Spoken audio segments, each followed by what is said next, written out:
Discuss करते हैं। सबसे पहले एक्सटर्नल नोज़ का हम डिस्कस करेंगे।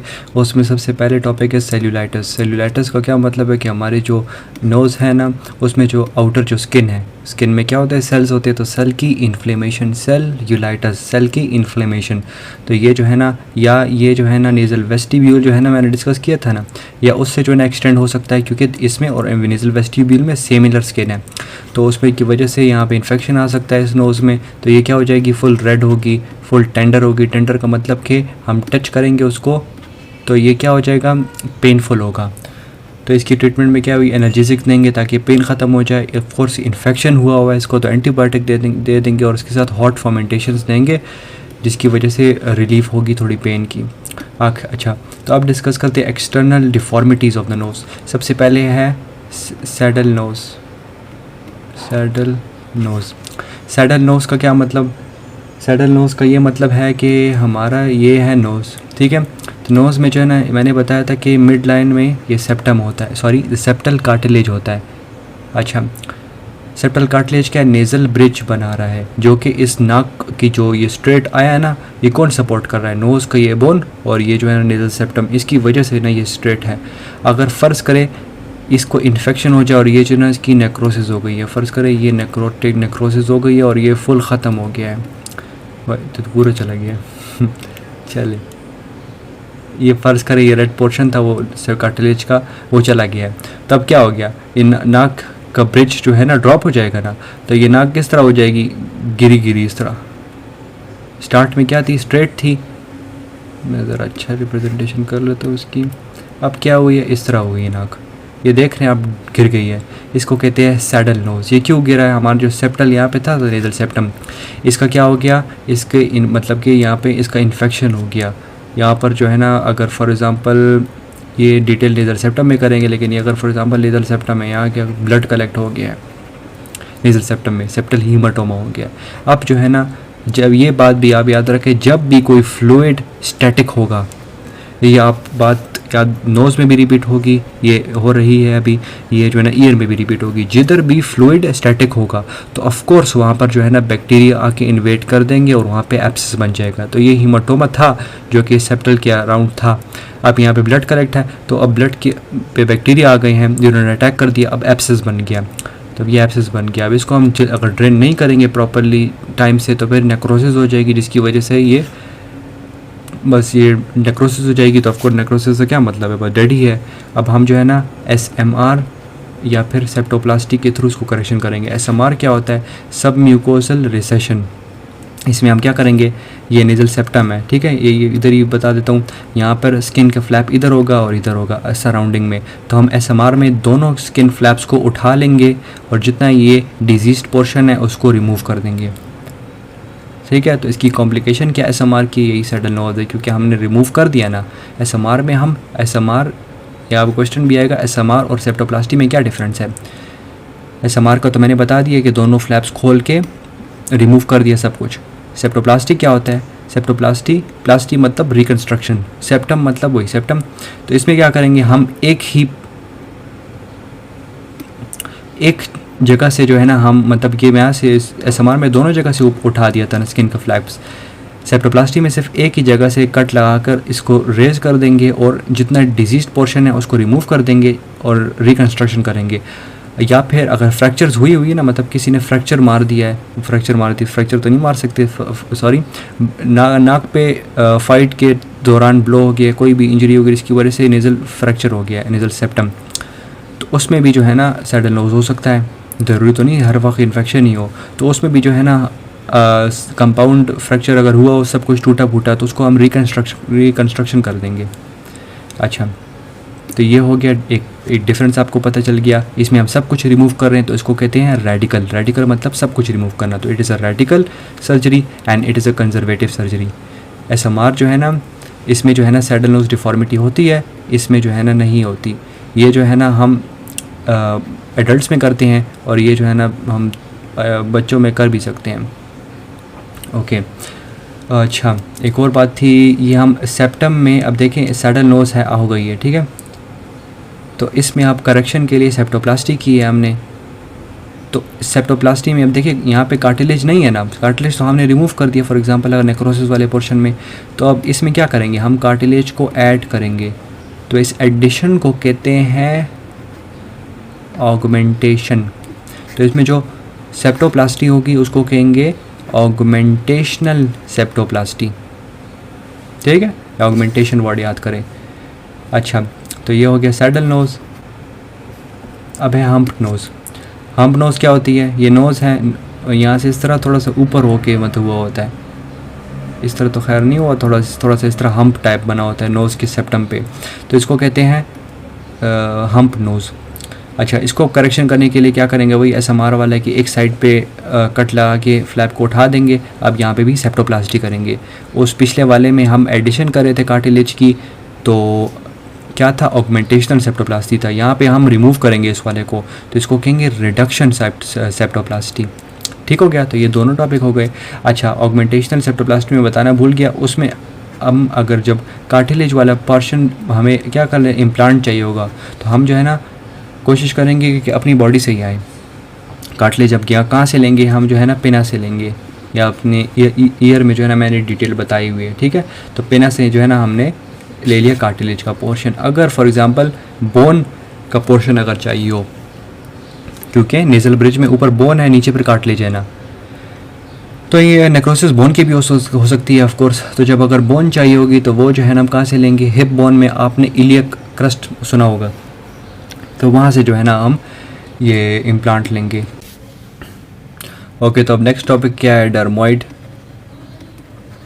सिस्ट है। अब what is a cyst, it is just a sac that contains a fluid.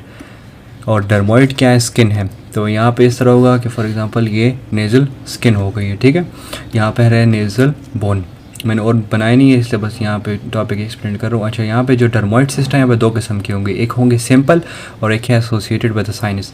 जो सिंपल वाले होंगे ना, जो नेज़ल बोन है और ये स्किन है, इनके बीच में जो है ना ये सिस्ट होगा। हमें जो है ना यहाँ पर इस तरह टाइप की स्वेलिंग टाइप जो है ना फील हो रहा होगा। ओके, तो ये तो सिंपल है। जो विद साइनस होगा, साइनस का क्या मतलब है, साइनस का मतलब यहाँ पे फुल ट्रैक्ट होता है। ट्रैक मतलब इस तरह फुल ट्रैक्ट होता है, इसको साइनस कहते हैं। और यहाँ पे एक पिट टाइप की ओपनिंग भी होगी, तो ये पिट टाइप की ओपनिंग हो गई है और ये साथ साइनस भी है। और ये जो डर्मोइड सिस्ट है ना, ये पीछे पीछे की तरफ इधर पड़ा होगा। तो ये थोड़े ज़रा कॉम्प्लिकेटेड हो गए हैं। तो इसमें जो है तीन किस्म की टाइप्स हैं। एक जो हो गया ना, ये नेज़ल बोन है, इसके पीछे होगा। एक होगा मतलब यहाँ पे क्या है, हमारा जो है ना बेस ऑफ द स्कल है, तो यहाँ पर जो है ना कुछ जो है ना अटैच्ड होंगे, मतलब यहाँ पे चले जाएंगे और यहाँ पे जो है ना जो हमारा ड्यूरोमेटर उसके साथ जो है ना अटैच्ड हैं, और कुछ और भी जो है ना कॉम्प्लिकेटेड होंगे जो हमारे ब्रेन मैटर के साथ अटैच्ड हैं। तो ये डर्मोइड सिस्ट हो गया है। अब बात करते हैं नेक्स्ट टॉपिक, दैट इज़ इंसेफेलोसील। इंसेफेलोसील और मेनिंजो इंसेफेलोसील, उसमें क्या होगा, यही जो है ना आप नोज़ इमेजिन कर लें और यहाँ पर ये बोन इमेजिन कर लें और देखें ये बोनी डिफेक्ट मैंने बनाया है। यहाँ पे ऑफ कोर्स ड्यूरोमेटर होगा और यहाँ पर ये ब्रेन हो गया है। अब मैंने आप तो गौर किया होगा, मैंने दो नाम बोले, एक इंसेफेलोसील और एक मेनिंजो इंसेफेलोसील। तो मेनिंजो मतलब मेनिंजस, इंसेफेलोसील मतलब फुल जो है ना ब्रेन का पोर्शन। तो यहाँ पर ये बोनी डिफेक्ट होता है, यहाँ से जो है ना हर्निएट हो जाते हैं, या जो है ना ये दोनों यहाँ सिर्फ ब्रेन हर्निएट हो जाते हैं। तो यहाँ पे डर्मोइड सिस्ट की तरह ही इधर इस तरह टाइप की स्वेलिंग टाइप होगी। ठीक है, तो ये जो है ना, या जो है ना मतलब कि इस हर्निएट मतलब कि प्रेस हो के ऑर्गन किसी और अब दूसरी जगह में आ गया है, इधर होना नहीं चाहिए। अब ये जो है ना यहाँ पर इंटरनेजली इस तरह पड़ा होगा। ठीक है, तो बस ये इतनी डिटेल ही काफ़ी है। बस तरह जो है ना ये इस तरह बाहर की तरफ पड़ा होगा नोज़ में। ओके, अब इधर ही दूसरा टॉपिक बता देता हूँ, ग्लायोमा। अब ग्लायोमा क्या होता है, जिस तरह ये इंसेफेलोसील है और ये इसी तरह इसी पोर्शन से हर्निएट हुआ है ना, ग्लायोमा में होता है ना कि ये कट ऑफ हो जाता है अपने एरिया से, ये जहाँ पर जो हर्निएशन हुई है। ठीक है, तो ग्लायोमा जो है ना उसी तरह ही है, इंसेफेलोसील का पोर्शन ही है, लेकिन बस ये फ्रीली इधर पड़ा हुआ है।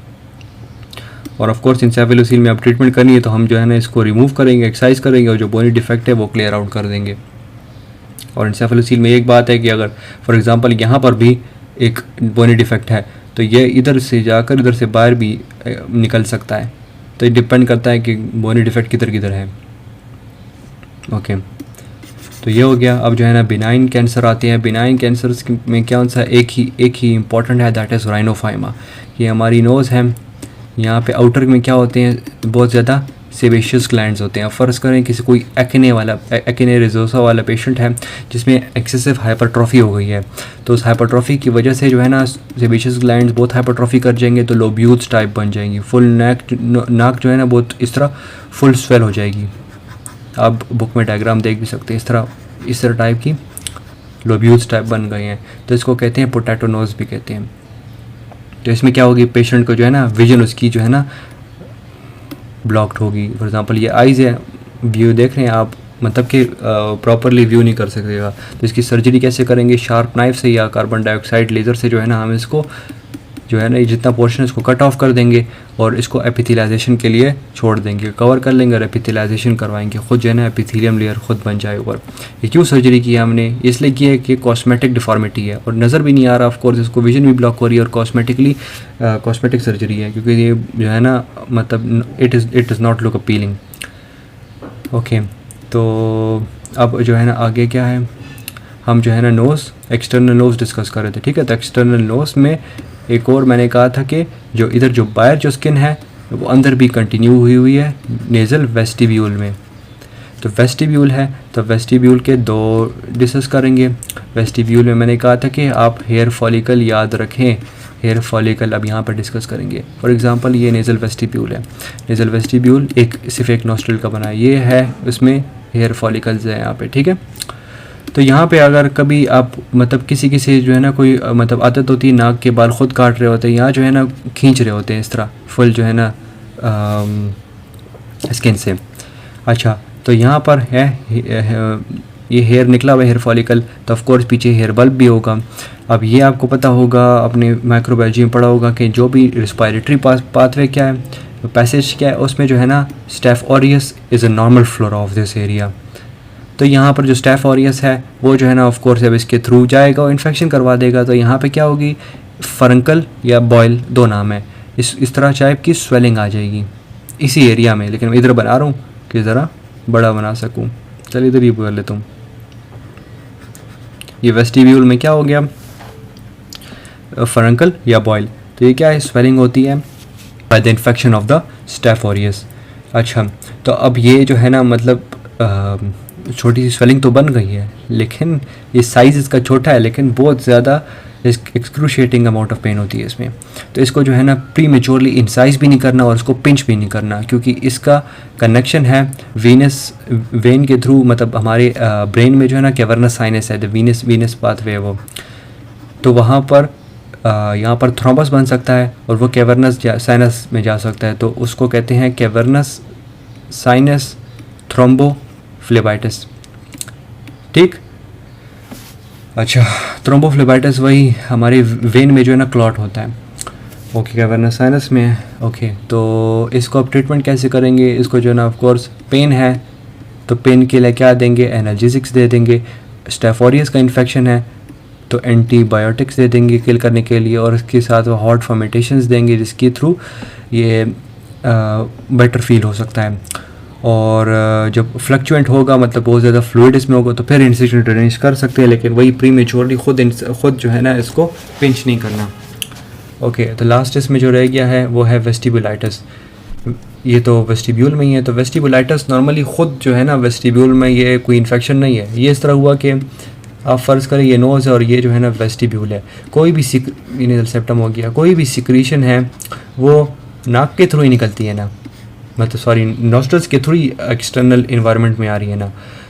तो अब ये मेनली जो है ना वेस्टिबुलाइटिस इन्फ्लेमेशन हो रही है थ्रू इंजरी। ये हैंकरचीफ है, कुछ लोग होते हैं बहुत एक्सेसिवली जो है ना इसको साफ़ करते हैं नाक को, ज़रूरी नहीं सिर्फ हैंकरचीफ हो, कोई भी जो रफ टिश्यूज़ होते हैं उसके थ्रू भी जो है ना डैमेज कर सकते हैं, मेनली है ड्राइनेस की वजह से। तो यहाँ पर भी वो बार की वजह से जो है ना ये भी जो है ना मतलब कि ऑफ कोर्स क्रैक हो गया तो वही स्टेफ ऑरियस से इन्फेक्शन कर सकता है, तो वही जो है ना डिफ्यूजली वेस्टिब्यूल इन्फ्लेम हो सकता है और उसकी वजह से ये बाहर भी आके इन्फेक्शन कर सकता है। सबसे पहले मैंने सेल्यूलाइटिस डिस्कस किया था, तो ये बाहर आके सेल्यूलाइटिस भी कॉज कर सकता है। तो इसकी अब ट्रीटमेंट क्या है, ऑफ कोर्स जो जो प्री डिस्पोजिंग फैक्टर है जिसकी वजह से ही जो है ना टिश्यू से हमने डैमेज किया या हैंकरचीफ से डैमेज किया, तो उसको रिमूव करना है। अब यहाँ पर क्या होंगी, क्रस्टिंग बन जाएंगी।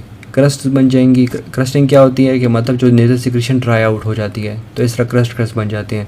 तो हम अल्कलाइन इरिगेशन करेंगे जिसके थ्रू ये सॉफ्टन हो जाएंगे और ख़ुद रिमूव हो जाएंगे, या अगर रिमूव हो सकते तो ख़ुद रिमूव कर लेंगे। और यहाँ पर एक बात है, ये क्रोनिकली जब होगा ना तो फिशर्स बन जाते हैं। फिशर्स मतलब एक किस्म के क्रैक्स, ये क्रैक्स आ गए हैं। तो इस क्रैक्स, अब ये भी एक इम्पॉर्टेंट बात बता देता हूँ, आगे भी आपको काम आएगी। एक्यूट और क्रोनिक इन्फेक्शन जब नोज़ का होगा ना, तो एक्यूट में सिक्रीशंस बहुत ज़्यादा होंगी और इसमें फिशर्स नहीं होंगे। जब क्रोनिक वाली की बात आएगी ना, उसमें जो सिक्रीशन होगी ना, चाहे वो म्यूकोपेरिडेंट ही मेजर होती है। म्यूकोपेरिडेंट मतलब कि म्यूकस है उसमें, और पस वाला। ओके, तो इसमें जो है ना सिक्रीशंस हमेशा कम होंगी और क्रस्टिंग इसमें होंगी, क्रस्टिंग भी होंगी सॉरी, और फिशर्स होंगी। फिशर्स वाली बात बहुत मस्ट है। ये दोनों जो है ना हर एक क्रोनिक कंडीशन में होगा। तो ऑफ कोर्स फिशर्स आ गए, तो ये तो क्रैक्स आ गए हैं फुल स्किन में, तो उसको ट्रीट करने के लिए हम सिल्वर नाइट्रेट से कॉटराइजेशन करेंगे, इससे जो है ना वो ट्रीट हो जाएगा। तो ये एक्सटर्नल नोज़ की हो गई डिजीज़। अब नेक्स्ट चैप्टर डिस्कस करते हैं आगे।